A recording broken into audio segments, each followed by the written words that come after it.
But it is not a question, really, even as I enter into this, the field that we've established here is amazing. This room feels amazing right now. This space feels amazing. In this room are some of my closest friends, some of the people that absolutely love me. With Sheila and Mitch over there, it's even more incredible because when I look at them and I know where Sheila was when she was writing that song. Maybe not the physical location, but she's tugged on my coat and pulled me to the side. Jason, come on. This God thing, help me. I'm raising my daughter, help me. Mitch, who's an amazing musician and a powerful practitioner student at Agape, putting all of their business out there, right? I'll share mine in a minute. I've been in his consciousness for so long, and you look up because you've been a part of a community and you've been a part of people's lives. And that's what I'm really aware of in this moment, that I've been a part of Mitch's life and Sheila's life and other people's here's very existence because I've said yes to something greater than me. Something, yes, that is for all of us. And so often we hear the phrase, and so it is, after an affirmation or after a prayer. So really what I want to talk about today is a life of prayer. And so it is, now what? Often we come to people asking for prayer and thinking about prayer in an idea, in a less mature fashion of want or of need or of absence. Need. That's the topic that I spoke on when I was here last time, when there was an idea of need that we recalibrated. And so when we're talking about prayer, at Agape we teach a 6-step prayer treatment. Now, 6-step prayer treatment: gratitude, recognition, unification, realization, thanksgiving, release. So those are the 6 steps of prayer treatment. And Patricia knows that this weekend I went to Catalina for the first time. I've been in California almost my whole life. It's funny to me too. It's amazing because you live in a city, it's literally 75-minute boat ride away. It's very reasonably priced, and I never went. But I finally went, and the reason I went is to do an adventure excursion called zip lining. Some of you may be familiar with it. They do it and I see a lot of nodding and some smiles. And so, I decided to risk my life there before I came here, right? Because if I can do that, whatever I would do here is like piece of cake.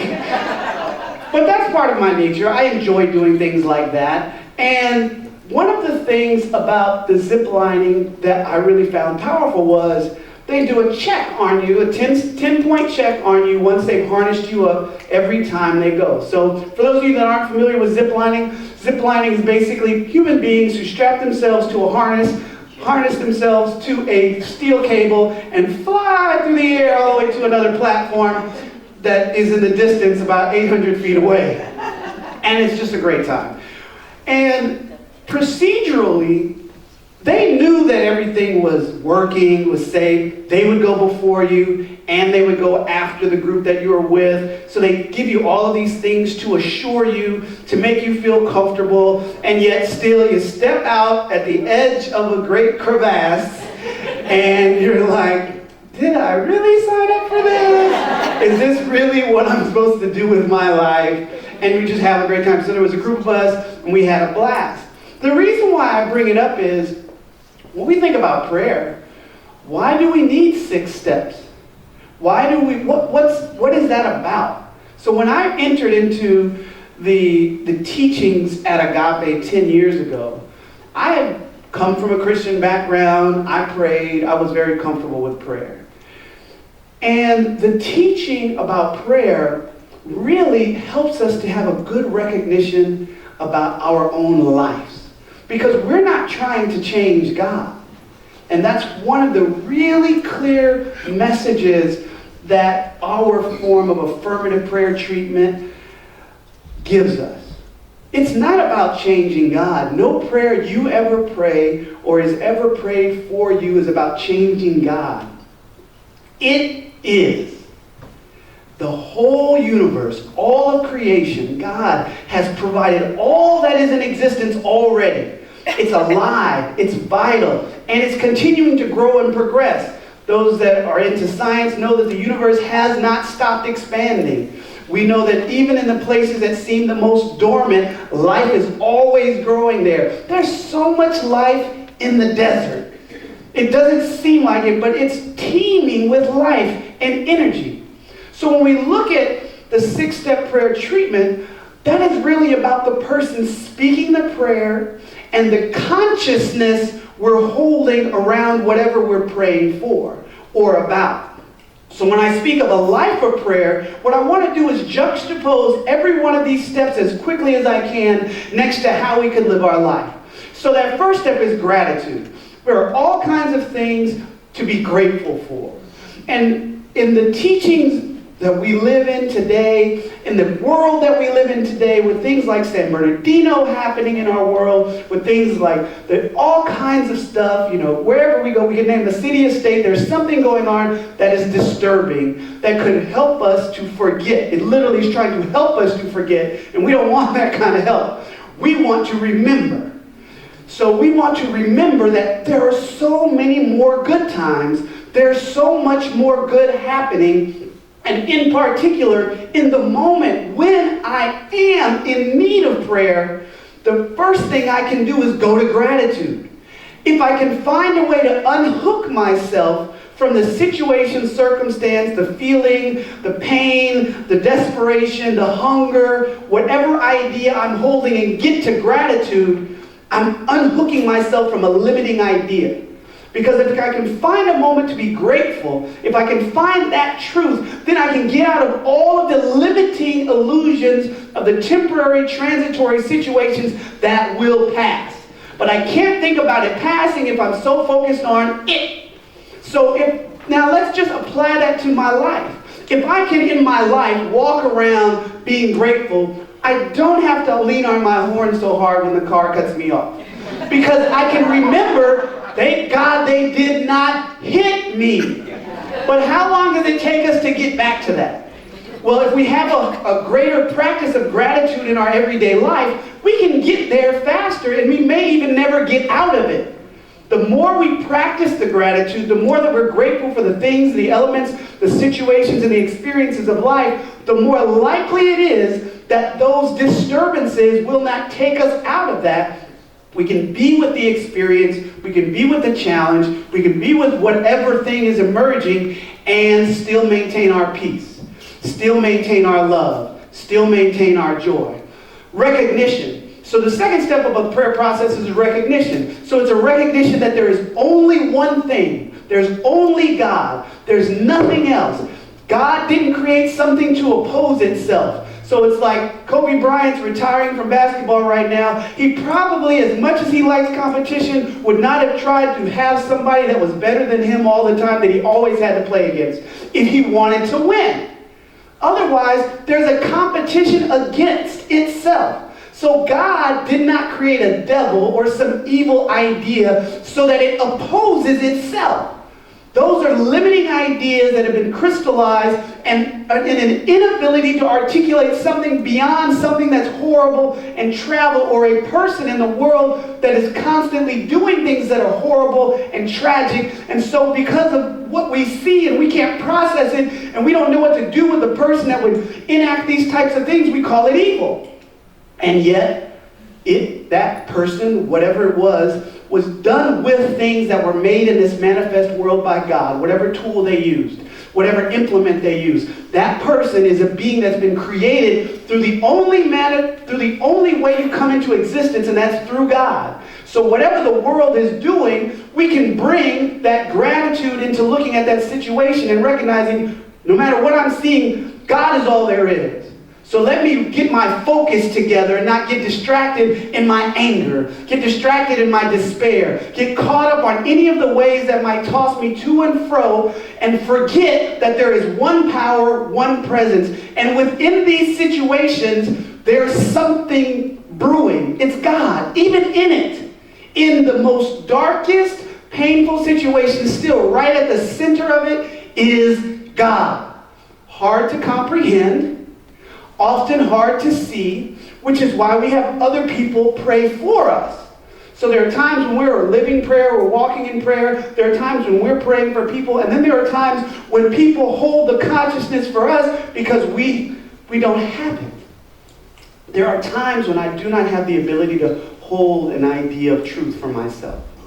So I have Reverend Michael, I have Reverend Kathleen, I have Reverend Sheila, I have Reverend Diane, I have Angela, I have all my friends and all these people in my life that will hold me in prayer around situations and circumstances that I can't hold for myself.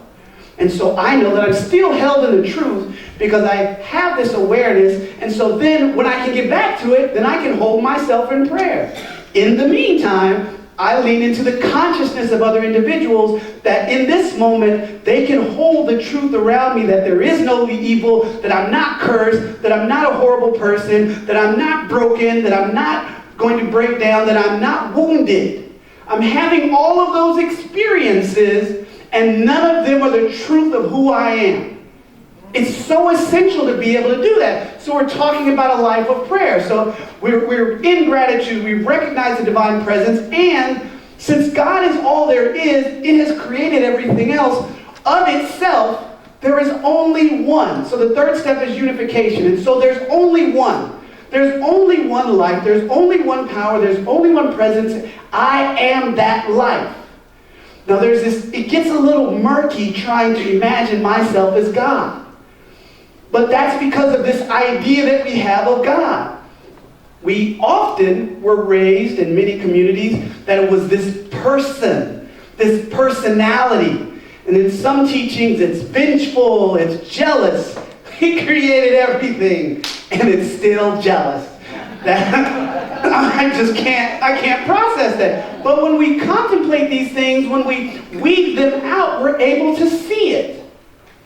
Why would we let anyone tell us that something so magnanimous, something so infinite would be so petty? Petty, petty God. God's just petty. Doesn't want you thinking about other people and other things. Petty God. No. So I'm one with this presence. So I unify myself in my awareness. And I practice my gratitude so I can do it. I practice recognizing God. I practice unifying myself with the presence. And then I speak a realization. The fourth step is realization. I realize the truth based on principle, based on spiritual law. And I recognize that there is no limit to my life. That no matter how much my bank account says, that abundance is true.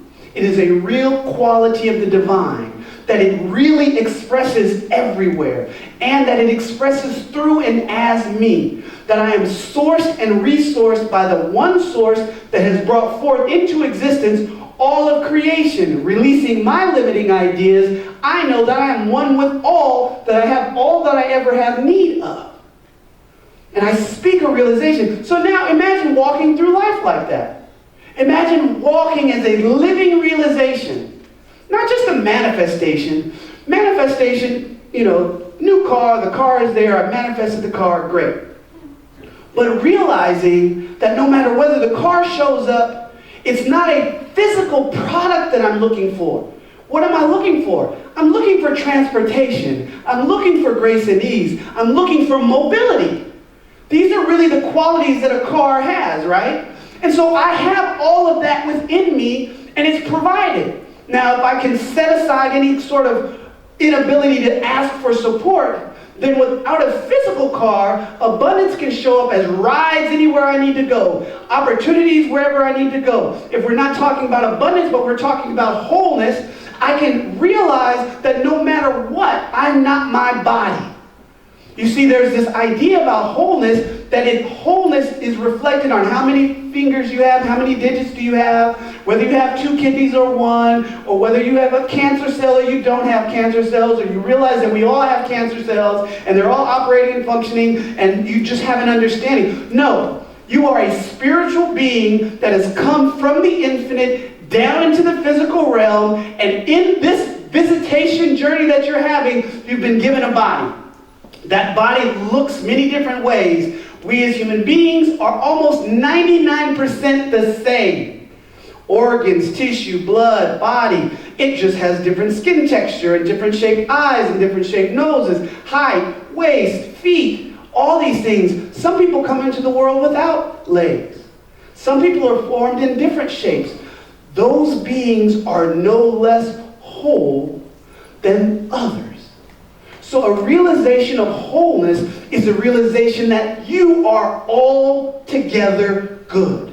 There's nothing about your height, your legs, your hair, one kidney, two kidneys, whatever might be flowing through your blood, flowing through your lungs, however they're functioning, your wholeness is assured as a principle. If it wasn't so, the world wouldn't be able to stabilize itself. See, we discovered, just like scientists, the spiritual laws of the universe by seeing and observing how the universe operated. And because it is orderly, because it functions in a particular way on a regular basis, we then can utilize that law in expression as our lives. So we recognize these things in our realization step. And so now imagine that life. Imagine a life where you're continually realizing the principles and laws of the universe when you're interacting with men and women, boys and girls, children, the elderly, the seniors, everyone that you interact with, supervisors, managers, co-workers, team members, anyone. And we're seeing the truth when we observe them. You see a horrible car accident and your full realization is, no matter what is happening inside those vehicles right now, I know wholeness as every individual in this situation.